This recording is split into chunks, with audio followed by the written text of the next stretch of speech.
مرکز مطبوعات وزارت کارهای داخلی تاجیکستان خبر داد که روزهای 8 و 9 ینور سال 2024 در 4 صدمه در حدود نویه فرخار، سنگوار، مشچو و شهرنو دست کم 5 نفر از جمله یک کودک 2 ساله و یک زن سالخورده 61 ساله به هلاکت رسیدند. بنا به معلومات وزارت کارهای داخلی، شام 8 ینور سال 2024 تخمین ساعت 17:30 دقیقه راننده اسکوتر دوچرخه تمغه سوپر امام قلوف مقصود سال تولدش 1990 ساکن نویه فرخور هنگام حرکت سمت جماعت شهرک فرخور به سمت دیهه سرخوب نویه مذکور در روی موشنگرد دیهه مراد بخش از عهده دوره دوچرخش نبرآمده به طرف چپ رو حرکت نموده به درخت برخورده است. در نتیجه مسافر دوچرخه طولایف بهرام سال تولدش 1981 ساکن امین نویه جراحت وزنی جسمانی برداشته در جای حادثه به هلاکت رسیده است. خود راننده امام قلوف جراحت وزنی جسمانی برداشته در بیمارخانه جان داده است. شب 8 ینور سال 2024 تقریبا ساعت 20:00 دقیقه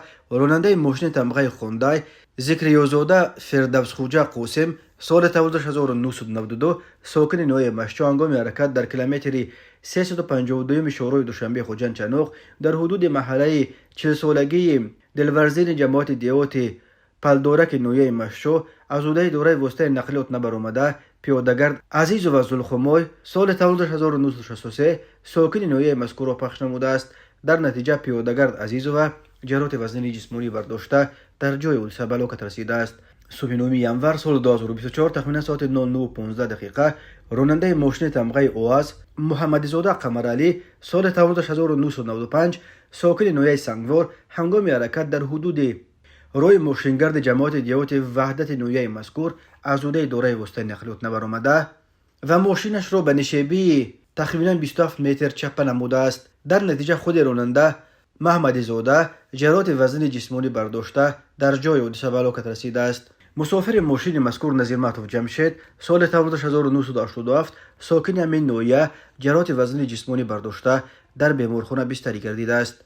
و شام 9 ینور سال 2024 تخمین ساعت 17:45 دقیقه راننده ماشین تمغه اوپل استرا قادروف قابل جان سال تولدش 1998 ساکن شهر دوشنبه هنگام حرکت از سمت شهر دوشنبه به سمت شهر ترسنزاده در روی دور سر پول مرکز نویه شهرنو از عهده دوره واسطه نقلیات نبرآمده به ماشین تمغه دیو تیکو تحت اداره راننده شریف و فروخ جان سال تولدش 1993 ساکن نویه مذکور برخورده است. در نتیجه مسافر ماشین تمغه دیو تیکو نوبالغ رسول جان عزیز سال تولدش 2008 و شریف و ابوبکر سال تولدش 2022 ساکنان امین نویه جراحت‌های گوناگون جسمانی برداشته در بیمارخانه بستری گردیدند. بعدا نوبالغ شریفوف در بیمارخانه به هلاکت رسیده است. وزارت کارهای داخلی گفت اوید بین حادثه و تحقیقات ادامه دارد.